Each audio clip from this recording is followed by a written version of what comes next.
在时间显示的状态下，我们长按背面的 M 按键，长按几秒，按住不放，它的那个数字开始跳动的话，就可以设置了。那首先是12代表的是12小时制，我们按另外2个按键呢，一上一下就可以调节。所有的设置都是一样的，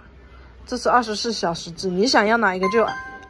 按到哪一个，然后再按第一个那个 M 按键。那现在这个时间在跳动了，我们想要设置我们想要的那个时间的话，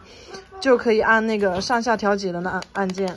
这是下，这是上。你也可以按住不放，按住不放的话，它的数字就跳得比较快一些。